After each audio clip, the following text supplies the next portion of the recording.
Good afternoon. Good afternoon. Hello. Thanks for being here. My name is Colleen Milliard. I'm at Basel Executive Editor and the Global Lead for the Conversation Program. And I'm really thrilled to see so many of you here today. Conversation takes place in Hong Kong, in Basel, Switzerland, in Paris, and in Miami Beach. And every time, it brings together some of the most exciting and inspiring cultural figures of the day. And today is no exception, of course. We could not be more thrilled than have with us for the premier artist talk, María Magdalena Campos-Pons, whose exhibition, Behold,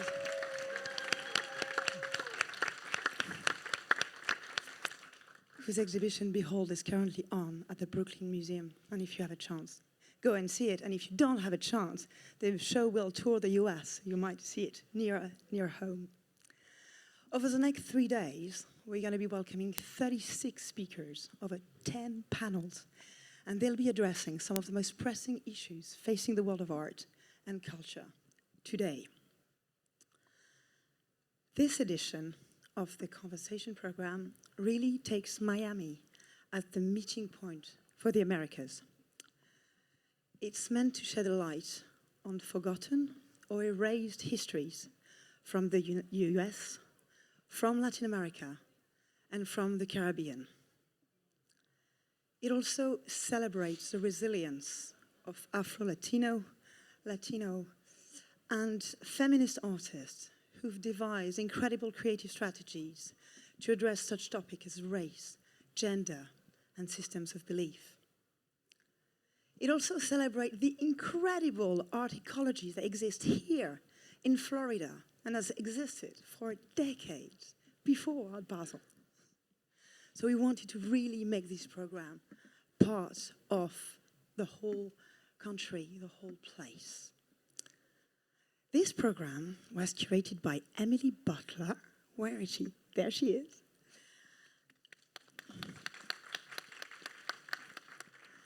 And as it's Emily's last program with us, I really wanted to take this opportunity to thank her for all her work, not just on this edition, but also on the conversation for the 2.5 years with us at Basel. I also want to thank our long-standing conversation advisors, Hans-Ulrich Obrist, the artistic director at Serpentine, the cultural strategist Andras Santos, our new conversation program manager, Jess Davies-Molloy, here, who's just joined and really hit the ground running. I want to thank the Art Basel team, but above all, I want to thank all the speakers who I'm sure will make this incredible edition one to remember.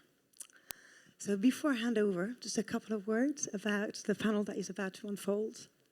María Magdalena is going to be in conversation with Franklin Sirmans, the director of the Pérez Art Museum here in Miami, and Crystal Williams, the president of the Rhode Island School of Design.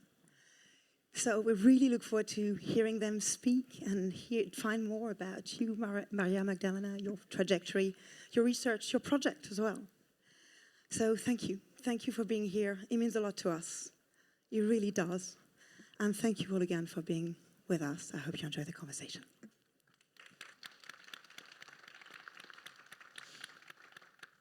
Colleen, thank you very much. My name is Crystal Williams. I again want to thank Emily and Jess and Colleen for their work in helping to bring to fruition this important program, in particular for their wise judgment in having María Magdalena Campos-Pons as the premier artist for Art Basel Miami 2023. I have just a bit of an introduction to Magda's work. The art of María Magdalena Campos-Pons addresses history, memory, gender, and religion, investigating the role of each in identity formation. Her practice intertwines photography, painting, sculpture, film, video, and performance. Campos-Pons is a descendant of Hispanic and Chinese immigrants to Cuba and of Nigerians brought to the island and enslaved in the 19th century. Invoking narratives of the transatlantic slave trade, her images and performances honor Black laborers on indigo and sugar plantations, renew Catholic and Santeria practices, and celebrate revolutionary uprisings in the Americas.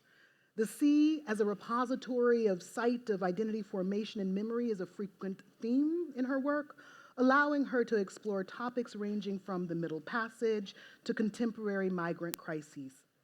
Since the beginning of her career, Magda Campos-Pons has combined traditional art-making mediums with installation and time-based formats, including video, film, and performance. Her performances often unfold as ritualistic processionals that physically and spiritually fill the spaces in which they take place, while asserting their relevance beyond the boundaries of those spaces. Campos-Pons's art is in the collections of the Whitney Museum of American Art, the Art Institute of Chicago, Victoria and Albert Museum, the Pérez Art Museum, Harvard Art Museums, etc. She has presented performances at venues including among the biennales Venice, Havana, Dakar, Johannesburg, the Guggenheim Museum, the National Portrait Museum in Washington, D.C. In 2017, she became the Cornelius Vanderbilt Endowed Chair of Fine Arts at Vanderbilt University in Nashville, Tennessee, where she now resides. In addition, Campos-Pons has founded or co-founded several nonprofit arts organizations, including the Engine for Art, Democracy, and Justice, a collaboration between Fisk University, First Art Museum, Millions of Conversations, in Vanderbilt. In fall of 23, the Brooklyn Museum and the J. Paul Getty Museums will present, or actually at Brooklyn Museum it is being presented now, María Magdalena Campos-Pons, Behold, a major traveling multimedia survey of her work, the first since 2007. I commend it to you. For those of you who are close enough to get to Brooklyn, please do so forthwith. The exhibition will be accompanied by a catalog published by Getty, and in October of this year, the MacArthur Foundation rightly named her a genius.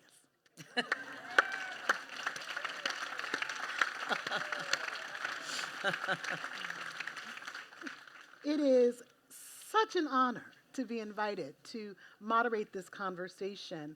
I also want to introduce Franklin Sirmans, director of the Pérez Art Museum Miami. So Franklin has been director of the Pérez Art Museum Miami since 2015.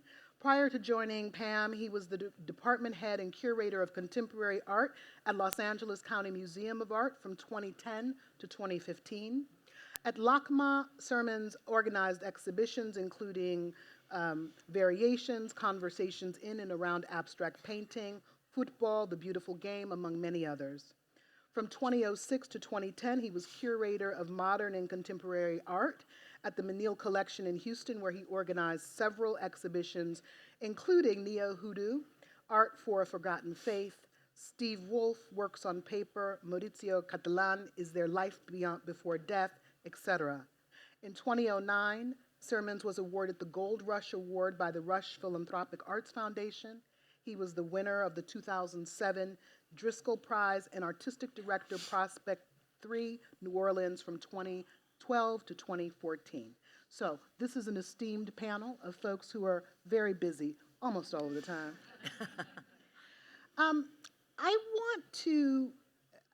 I've had the honor, the deep pleasure of having been in conversation with you. And I think as people leave this space after the short hour, I want them to carry with them some of your heart and spirit, which I think is at the root of your work.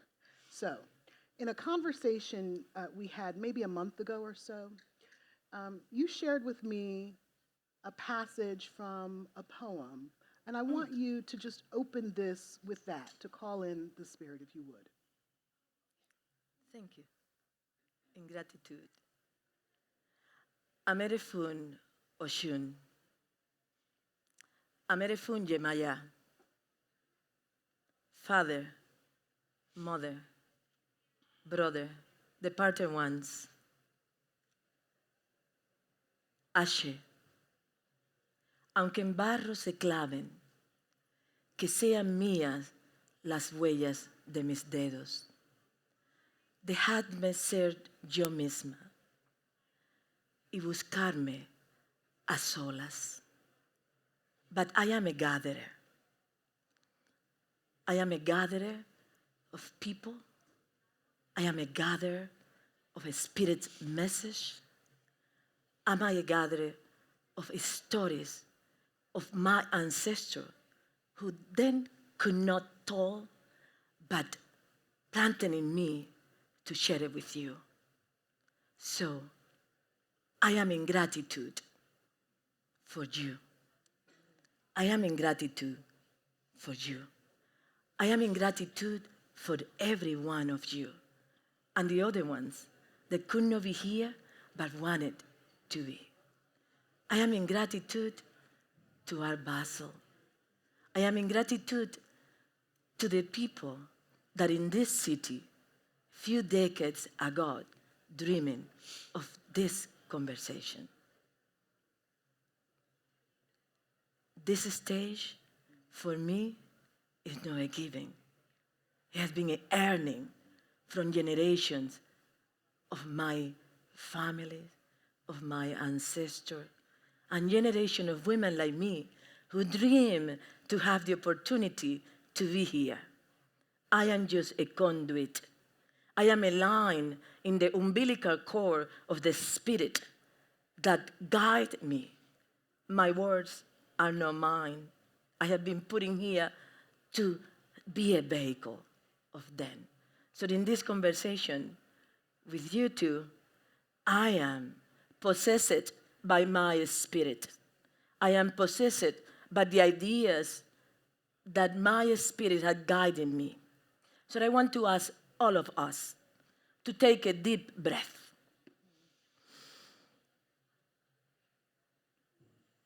And let it out. That is the only thing that brings us all together. We take a breath to come into the world, to come into light, and we will take a breath to go out into another form. That is an equalizer. That equalizer made all of us of the same material, of the same aspiration. And I want to take a moment to say that. In the time that we live in, of division, of rupture, of moral compass, what made us one material, one texture, one entity, one energy, is that auction of a breath. We, the human species, take a breath to born and a breath to go. We, the human species, has one home. It's not called Matanzas. It's not called Miami. It's not called New York. It's called Earth. And we have one future. And it's not called just art. It's called our children. So I am here in this stage to make a call to celebrate the mothers who give birth to children. Any moment that a children die, we lost a chunk of our future. So I am here this afternoon to speak from my heart and from my pain as a mother who gave birth once to the other mothers, specific the mothers of Palestine and the mother of Israel, whose children have been dying, and the mother of this country in which so many blood bodies die. I want to use this moment to express my pain and my energy of feeling, of unity and need to fight for our future. Because when we lost a child, we lost a future. I am just a conduit of idea, and I am a witness. I cannot escape my time. I don't have that privilege. I was born and I live in this time. And what is happening this time touched me, and my body and my voice and my spirit is a conduit of that. So I am in this stage in pain, in discomfort. I feel morally broke, morally ruptured, that in my time we participate in a carnage in which the future is compromised. Every one of you is sitting in a small piece of paper underneath of you with this question: what repair means to you? It's also you have a pen. before we finish this conversation, respond that, because it's part of the performance that I am doing here with you, and I will be doing until I get a lot of responses to understand how we do repair the broken heart of our time. I am working in the materiality and only the materiality of radical love.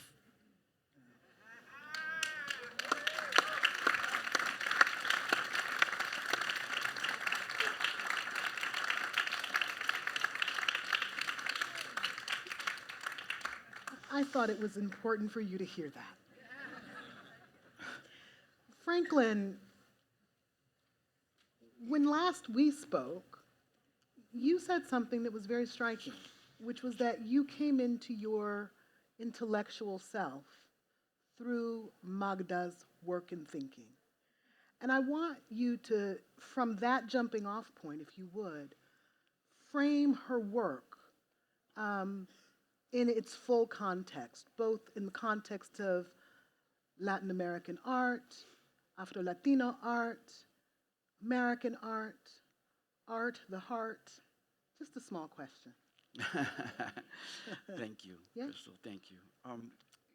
First off, thank you for moderating this panel. Thank you, obviously, for every moment that we have together. Thank you, Magda. I can only talk about it the way that we had talked about this is in terms of the personal, and I think it provides a little bit of an entry point in that Magda came to this country in the late 80s, early 90s, and as someone who was coming of age in that moment and trying to find a reason to believe in the power of art, which I think means many different things in the context of Art Basel, but that is my entry point. And the reason for that, I think, is because of what we just heard, because of all of the things that were touched on in just that little bit of time, right? It's art, it's spirituality, which is where we have intersected often.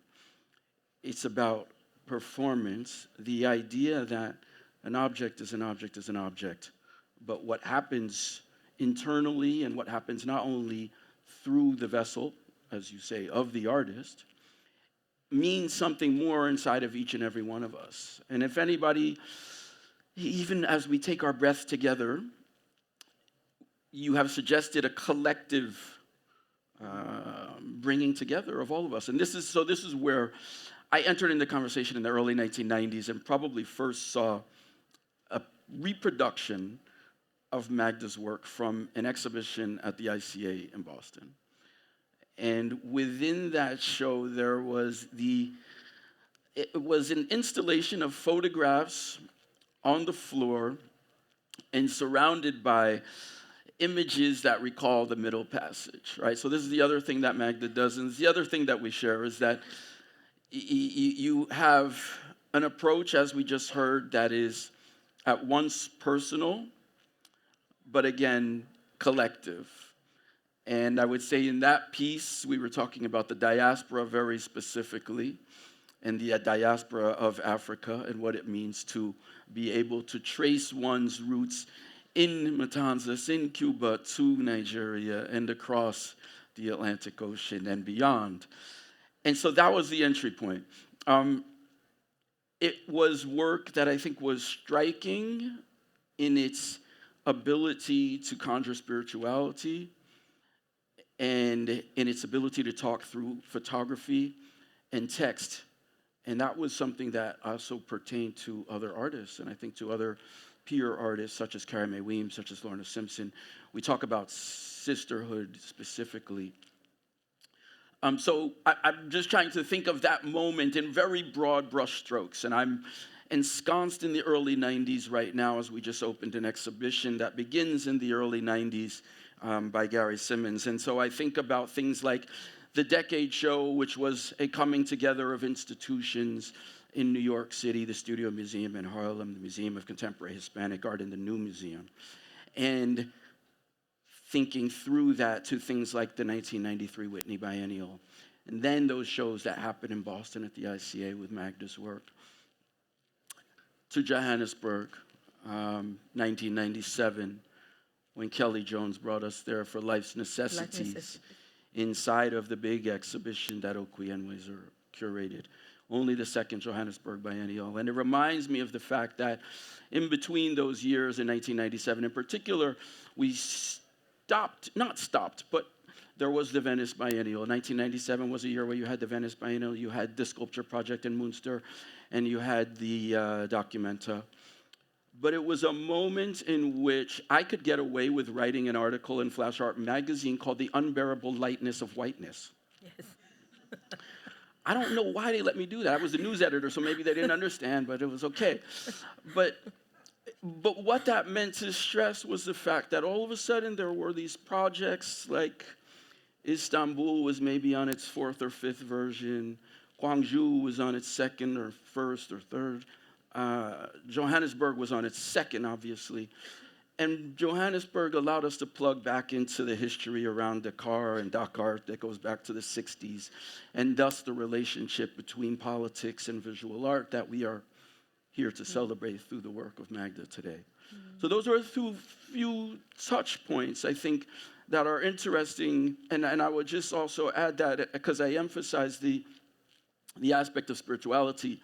And I think that one of the things that I'm reminded of when you speak of today, and you speak of the moment of today, is that we need something to believe in. We need something to carry us forward as humans at a time when we don't act very humanly. And I think, I don't know, as somebody attuned to the world around us, you can't help but be aware of those facts. So meeting Magda, thinking through spirituality, and having a mother, which is also important in the context of how she approaches the work from this idea of, not of matriarchy, but that's too strong a word, but the body of a woman and motherhood being of the utmost importance. And having a mother who was very much attuned to spirituality.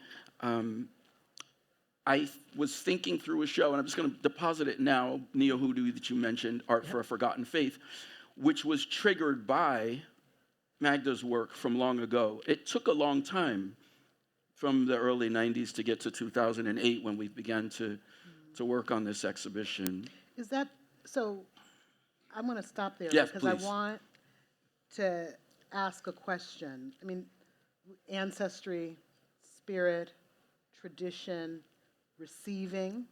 We've talked a lot about you as a vessel, a harbor and a harbinger, a vessel. So I want to ask a slightly different question, framing. I've been listening to you, so I have quotes. You said, I have not betrayed myself in the context of your art making. Huh? That's true. Which is a profoundly important, I think, and sometimes rare statement for an artist to be able to make. Well, that's quite wonderful to hear back. You remind me that I say that. and when I think of that, I want to kind of recontextualize that, and in making, so the small phrase that I say in Spanish when I start sort of invocation, it kind of translates in a way that says that even is in mood, my hands get dirty, and I know that it's dirt what I'm touching, but it's in search of finding myself, let me do that. And I was quoting a Cuban writer, Mirta Aguirre, who wrote a poem, it's a few verses, and never abandoned me. No, I had remembered that all my life. And it was a sort of a declaration, I am going to search myself with myself, through myself, to find where I need to go. A kind of complex idea or proposition. But at the same time that I am doing that, I am trying to think about me being a little bit stubborn in the question about what I am going. And at times, it seems to me that I was out of line, out of sync with issues of the moment, but I was continuing in my trajectory. No, so it's very beautiful for me, and I am incredibly appreciative to hear Franklin kind of going through all these years, because when I say the people that are not here, I would love to have Okwiem Wessor sitting in a chair here, and he is sitting someplace here, no? Because this is the man and ideas that put frames to my work very early on. I was in the second Johannesburg Biennial with Kelly Jones in Life, Little Necessities, but also they were ideas that we discussed at that time that were complex. I was speaking about spirituality, and some people were saying, "What spirituality? What's that?" And I couldn't explain it. But it was a group of people here that were tuning to that and looking at that. I was in Senegal, Dakar, in 2002, drinking baobab juice in the same base, in the house of somebody sitting in the audience here, with Okwiem Wessor, Salah Hassan, all of these people, some of them are not here. This is very important for me. This is a very formative moment and periods that create path. I was thinking about all the biennials that I was in the first Liverpool Biennial, and in Liverpool in the Blue Cut Gallery, I have the Seven Powers Come by the Sea, this map of the abolitionists trying to end the slave trade in the period. So for me, going into the archive, not only the historical archive, but the family archive, speaking with the mother, speaking with the aunt, remember what the grandmother say, was a way to keep track and give a space to the history of black bodies and blood, especially to women in the Caribbean. I was 13 years old. I visited the Museum of Fine Art in Havana. I couldn't find anybody that relate to me. So I went back to this and say, the first time that I am in this museum, I'm going to bring a lot of black faces. I did it. 1991, I am invited by the Havana Biennale, and I do the piece Tra. And I sent it tons of black faces there. Those were both intended, but also the necessity of what in my story, in my heritage, we are forced to look at, to really do justice to our time. I was a black little girl growing up in the town of La Vega, in the municipality of Manguito, region of Colón, province of Matanzas in Cuba. And I know that my family was beautiful and fantastic, fantastic. What are not there in that museum? I'm going to fix that. I am going to fix that. No? So 2001, I was privileged, so privileged, to be one of the very first black women to ever exhibit in the Venice Biennale. Thank you to the creation of that African photo, 2001. 2001. And then I brought all these women. They were beautiful. They are elegant. I say to people, aesthetics, I didn't learn it in philosophy class. I learned it in La Vega with Sotero Campo and Esther Bina Pons and Maria and Nieves, Onelia, Faustina, Telefora, Nika. And they are, so those things are very important for me, and in this idea of going and follow, where are you going? Where are you going? Even if at time, painfully, the road seems that you are alone. Even since at time, people that you want to look at you are not looking at you because they are looking at you. They are, some way, somehow, and that is what I say in a simple way. I don't have auction. I am a witness of my time. In 1994, I received a letter from the Museum of Modern Art inviting me to a solo show in the, what was the name of that room? The project room. And then I start, project room. And then I start sending them the information what I want to do. It took 4 years to have the show happen. But I always say, in the discussion about the kind of slowly museums coming to terms with what we are, they have been always eyes very alert, looking, and I need to say that. I need to say that, and I say 1998, MoMA tried to show me, they did. They didn't know what to do with me, but they give me the chance. They give me the space. So those are important truth, an important aspect of how people like myself, we are still rare. So when you say rare, we are still rare in many ways. And what I'm trying to do is to translate that our rareness is equal to the rareness of others. And what we need is just to be spread and inserted and duplicated and in many, many ways. I was no different. I was very alert. I was a very alert literate entity. I am still a very alert literate entity. I am still trying to fiercely understand the world that I'm living in, understand my peer. I am still fiercely critiquing institutions that don't do what I know that is right. That is what I found three different scenes. GASP 2003 in Massachusetts in a little corner gallery artist studio project. EADA, Vanderbilt, 2018. Rios Intermitentes, Matanzas, 2019. And curated the Tennessee Triennial 2023 under the topic of repair. Because this war needs repair. Any place that we are sitting, doing, living, observing actively, if we are honest, if we are true, we need to repair the mess that we're living in. Magda, you said something, well, you said many things that interest me, but one in particular made me write something, which is that you are trying to understand the world that you live in, that we live in. You just said this, right? And I'm interested in your orientation to art making in relation to discovery versus communication, right? And what I'm asking is, I am a writer, and we talk about this sometimes, the writers. Some of us engage writing as a means of discovery and don't come to the page wanting to say a particular thing, but rather to discover a particular thing. Some of us come to the page because we have already discovered the thing and want to communicate it out. Now, this might be a false binary, but that, right, it's a simple kind of thing. I'm interested in your orientation to when you are making this image, for instance.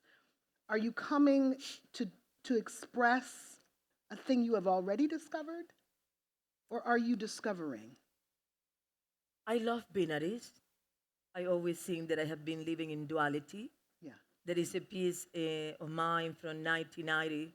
Everything is separated by water, including my brain, my heart, my sex, my home. And it was the title for the exhibition of that time.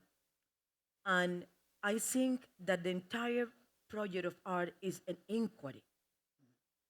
Art is a posing a question and trying to find an answer.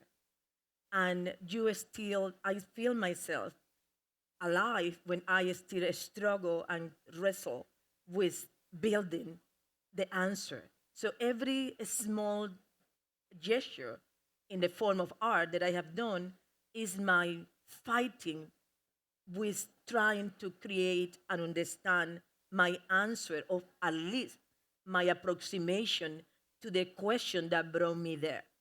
I love scientists. I have great scientist friends, nuclear physicists, for God's sake, some of them. And we spend time talking about things that are abstraction, but abstraction is our reality. I am always has been, when we talk in formal history of art, I am always has been saying, seeing the word out of tune, like abstraction is not such a sin. Abstraction is just an observation of things that are there. And in your mind, in your soul, in your light, but it's just that. So we find nomenclature to try to define things. For me, the thing that I struggle is that many of the things that I am interested in, I don't have yet the language. So when I find a genius, a genius like Oku and Wesor, who find the language, or the genius that I surrounded here, or the many geniuses that are sitting in the front of me here, they help me in that direction. So for me, and I try to always call my studio is my lab, and everything that I do is in this laboratory of ideas, laboratory of process. I always say, I am a glutton. I don't eat much, but I eat other things. I am a glutton of ideas. I am a glutton of observations. I am a glutton of materiality, texture. I have been called sometimes lacking discipline because I am drawing, painting, sculpting, videographing, performing, talking, trying to get institutions. All of that is just texture that I am working with. All is that is my opportunity to be in an entity that is alive in this particular word, in this particular form. I am a metaphysical thinker. I am a mystic thinker. I am imagining that this form, this conversation, we're going to have it again because now we are all together, collective gathered. We're going to meet again in another form, in another place, in another moment, and we're going to laugh, and who knows what fun we would have. I believe that the word is a beautiful miasma. No, we are in this term of physicality. We are this sin that is stretched, that go, the people that gone, some of them too soon, but they are with us in another form. They come back. This is what I'm interested in the spirit, because the spirit is not just spirituality, it's materiality, it's physicality.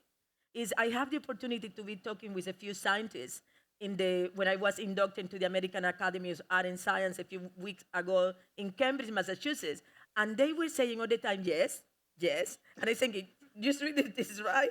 Then one of them told me, I am intimidated by you, and I say, what? I mean, but I am thinking, this is what we are, and this is what I am so seriously engaged and dedicated to work in my time in this physicality, kind of a skinny Magda, dark form hair, and still other things, in working in justice, in working in opportunities, because every one of us in this form have the potentiality to search the love of their own heart, the love within their gut, the love within their brain, and we could facilitate that. They are entities, an opportunity to allow that to happen. It's not just talking about theory of color. It's not just talking about theory of materiality. The individuals, the people are my materiality. And I am questioning every day, what is art for? What is the art of the future for? It's for experience. Art is an experience. Art is much more than the beautiful, wonderful, magnificent, I say that, I am very happy that I did, the magnolia tree that is hanging in MoMA. More than that, art is the opportunity to be alive and in community and in communion with our present, our form in this planet, in the entire universe. And I am not crazy. I know that this is right. Yeah, thank you.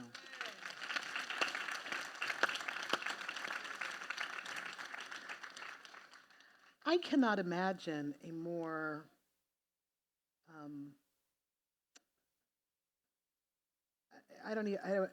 the word, I lose the word. I hope but that I to don't be lose- your student. Oh, I mean, we all are students here, yes?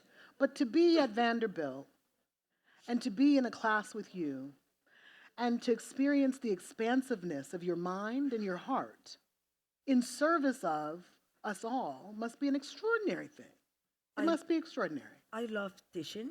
Yes. I have been a professor for many years. I also want to say, and in this venue and in this platform, how thankful and how grateful I am to Vanderbilt, who insisted for me to go there and who had been allowing me to dream crazy things and to push that institution and to push the arts in Vanderbilt to realm and to a space in which is really, really vivid. So and also, when I moved to the region of Tennessee from the Northeast, many people were asking me, why you doing that? And I say, why not? But also because I was always fascinated, and I am fascinated, with the mystery, and mystery is not the proper word, but the richness of the South, and the richness not only of the South of America, but the global South, and how literary we all are part of the South experience, no matter where we are in the world. So I am very happy that they are today here, and only that my vice provost of the art is here, Tracy Shapley, but she's here in the room, some planes in the back, but I have my entire EADJ team from Vanderbilt, Daniela, Simon, etc., all of here, and I am very grateful for Vanderbilt to be brave and to allow Magda to go there and to push ideas. And I am very committed to education, because I believe, and when I think of education, I think of the future. And in my case, I have been one of these artists who decide to do this duality of making the studio practice real and academic practice real. Not without stress, but beautiful. And I am trying to bring my students into that kind of commitment. Being a professor is being in the service of the future. That's right. And I respect that. I have amazing people that were my professors. I mentioned them over and over and over. And when I was in Documenta 14, I brought my professor with me, Antonio Vidal, to Documenta. And I insisted, the curator of Documenta, you need to see his work.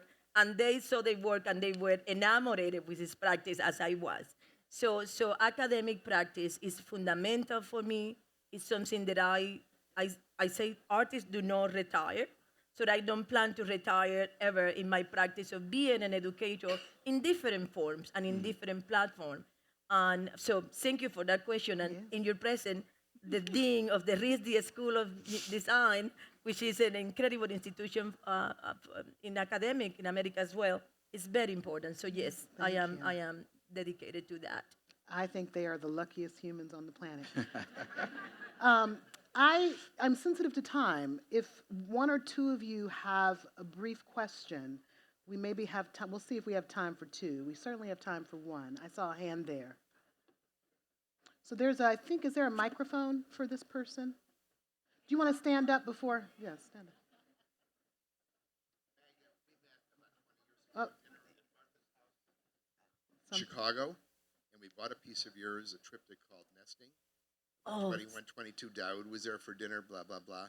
Anyway, the comment that I have to make, which is really not very intellectual, it's more emotional, is that over those years, and it's the first thing anybody sees when they come into our house, we're even luckier to live with it because we get to live with it every day.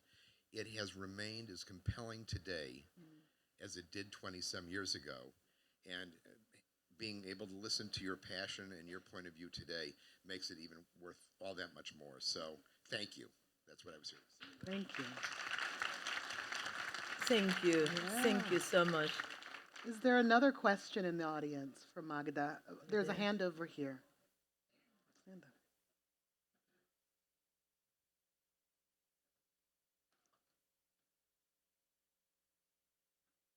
Hi. So my question is, Can you just right up to your, like Beyonce? Or Ron OJ, so whichever. can you hear me now? Yeah. Okay. So Magdalena, I met you in Tennessee with Susan Tinney from Tinney Contemporary, Amber, and I remember even Susan and I, like after we met and we had a conversation at dinner, and Susan and I basically went into her car and just had this like release of like, wow, this woman is, and I don't even think that there was we couldn't figure out even what to say after that, but there's a feeling you give so much, like individually, and so freely, like lovingly, caringly. And so my question is how do you continue to replenish yourself after you give so much? And even in these short bursts, how do you take care of you? I am a fountain.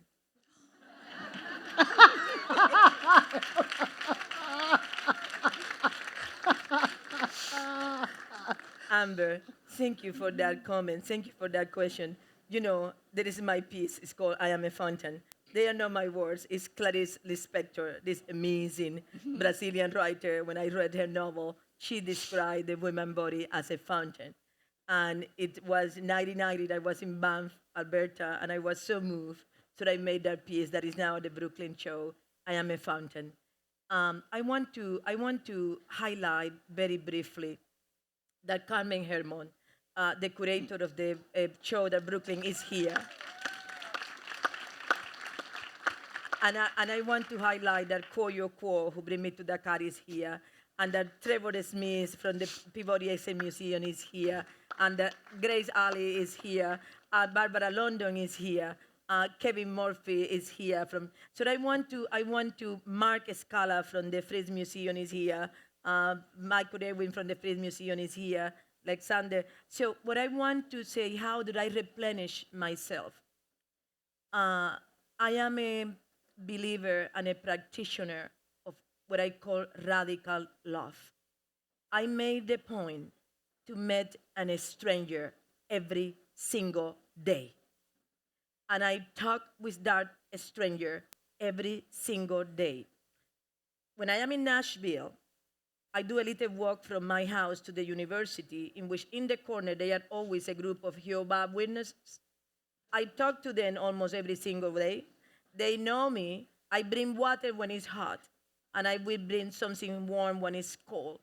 And I exchange phone numbers with strangers because I do profoundly believe that our journey here is so brief that when we lose the opportunity to open our heart and ourselves to others, it's a missing chance to live with the words of the best energy in this earth. And so I am a hugger, I am a lover, I am a gatherer, and I suppose that in my next life, I'm going to continue to be that. I call my friends my buddies. I call some, then Cheryl Finlay is here, Kevin Murphy is here. I forget some people's name, my friends that are here, Andrea Sear, that I don't could remember your name, know that I am looking at you and I am appreciating you for being here. And I eat, I breathe, I dream, and I wake up in art. My partner, Kamal Malak, which is here in the end of the room, said to me, take a minute and rest. And I say, rest for what? You know, they calling that you're going to be in eternal rest. I promise you that in my transition, I will be working. No, because what an opportunity. So when I asked you today to fill this card with what repair is, please take a minute. And I don't read what you say, it's anonymous, but it's a project that I am working to try to find out together how do we could make our time and our experience better. I suppose that we could have another conversation that is old. We could have a conversation about the materiality of my pieces, what I am interested in paper, what I am interested in putting in my work, all kind of things. I made pieces with paper that I found in Italy from the food that I ate. So they have prosciutto and cheese and I am laughing that I am glad that you guys feeling humorous.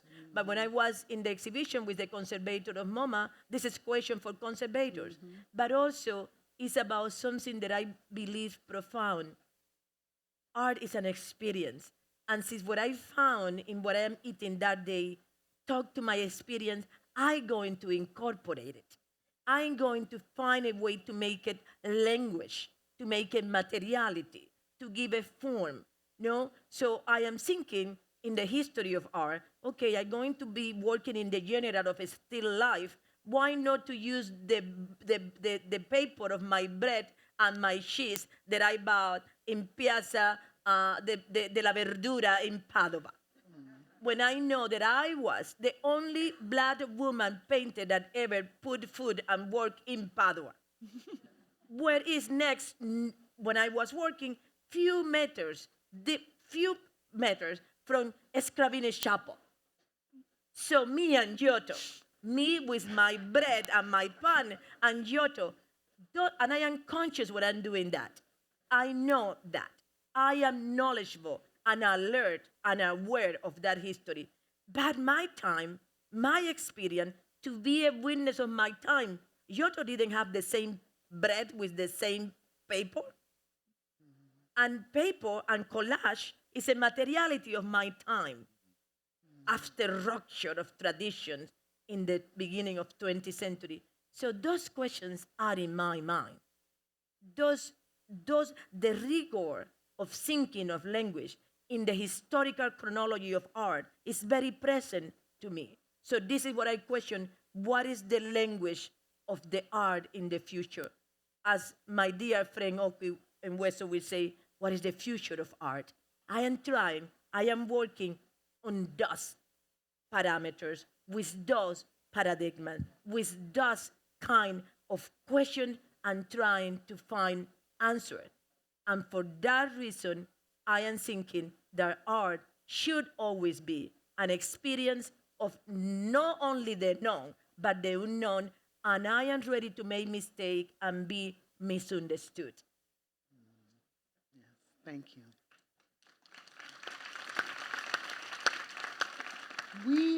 We are just at time. I think, is there a video? Is that a thing? Let's end With the video. with the video. Fantastic. Okay.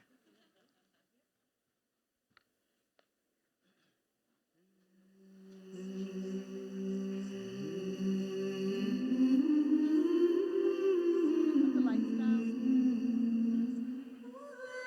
Maybe for when we gather, Gathering the bows, strings of gold down our necks, borderless, gather. maybe the red stitch was broken in the quilt. Spiraling in storm-feathered stars, she hard-pressed herself to finish. Toil the hair, the conjure of twirls didn't work, hiding prayer knots. Whispers always weaved these roads in quite the same fashion. A delicate skip, hop, while the threads mean to open portals. Imagine necessary white ribbons onto ponytails, later adjusted with bangs. All this work to show we all equal before many routes. Still, we gotta have our moment.